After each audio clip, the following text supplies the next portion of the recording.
Selamat pagi para sahabat Ngadi yang terberkati.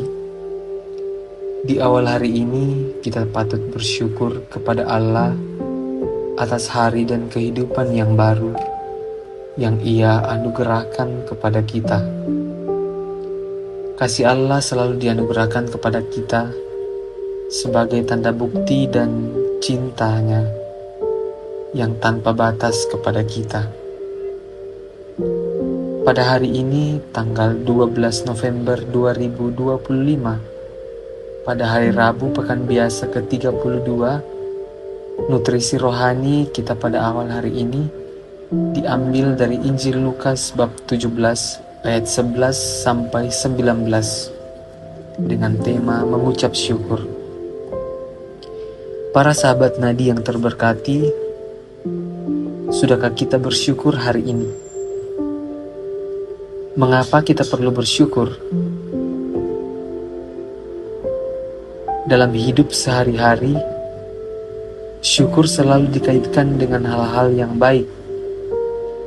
Kita sering mengikuti doa syukur atas ulang tahun, lulus studi, mendapatkan pekerjaan, usaha berhasil, mendapatkan rezeki, membangun rumah, sembuh dari penyakit, dan lain sebagainya.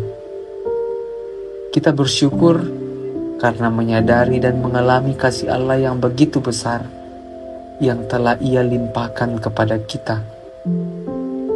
Syukur itu adalah ungkapan iman kita kepada Allah. Salah satu ciri orang beriman adalah selalu bersyukur kepada Allah. Lantas, mengapa kita perlu bersyukur kepada Allah? Dan apakah kita perlu bersyukur jika kita berada dalam masalah atau mengalami musibah? Para sahabat Nadi yang terberkati, Injil hari ini berkisah tentang 10 orang kusta yang datang menemui Yesus dan berdiri agak jauh serta berteriak memohon belas kasih dari Yesus. Yesus memperhatikan dan mentahirkan mereka. Dari ke-10 orang kusta tersebut, ada 1 orang yang kembali kepada Yesus setelah sadar bahwa dirinya telah disembuhkan oleh Yesus. Orang tersebut bersyukur di depan kaki Yesus dan mengucap syukur dengan penuh gembira. Padahal orang itu adalah orang Samaria. Orang Samaria adalah orang yang selalu dinilai berdosa dan tentu tidak tahu tentang bersyukur, apalagi tentang iman. Para sahabat Nadi yang terberkati, bersyukur adalah ungkapan iman di mana kita sadar akan diri kita di hadapan Allah yang penuh kasih dan kebaikan. Rasul Paulus kepada jemaat di Efesus menekankan tentang ucapan syukur. Paulus mengatakan bahwa syukur yang dipanjatkan senantiasa atas segala sesuatu dalam nama Tuhan Yesus. Orang yang telah mampu bersyukur dalam segala hal adalah orang yang mulai mempunyai kedewasaan iman, karena ia mulai melihat bahwa semuanya berada dalam penyelenggaraan ilahi.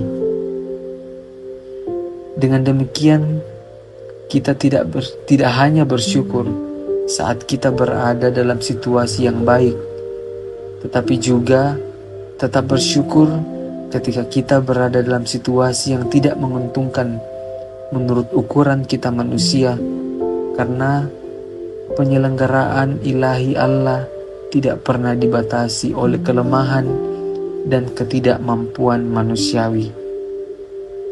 Kita bersyukur karena kita percaya bahwa Allah bekerja di balik setiap situasi untuk kebaikan kita. Dengan demikian, kita bersyukur bahkan saat kita belum melihat hasilnya. Kasih Allah melampaui segala-galanya dan dilimpahkan kepada kita. itulah yang kita syukuri.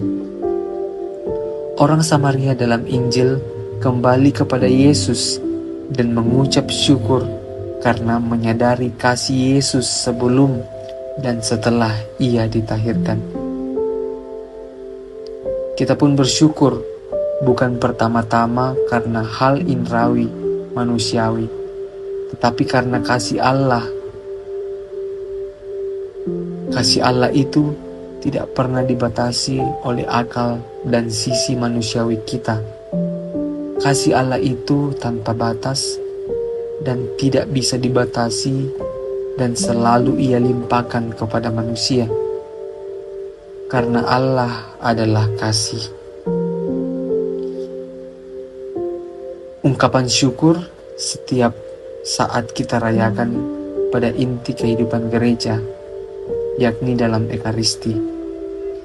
Ekaristi adalah ucapan syukur di mana kita mengenang dan merayakan semua tindakan penyelamatan Allah dalam Kristus. Dalam dan lewat syukur, kita mengangkat hati dan diri kita kepada Allah. Oleh karena itu, para sahabat nadi yang terberkati, marilah kita senantiasa mengucapkan syukur kepada Allah atas seluruh misteri penyelenggaraannya dalam hidup kita. Kita tidak bersyukur karena apa yang terjadi. Kita bersyukur karena Allah tetap mengasihi kita dalam segala sesuatu dan di tengah segala sesuatu. Alasan kita bersyukur adalah Allah. Tuhan Yesus senantiasa memberkati kita. Amin.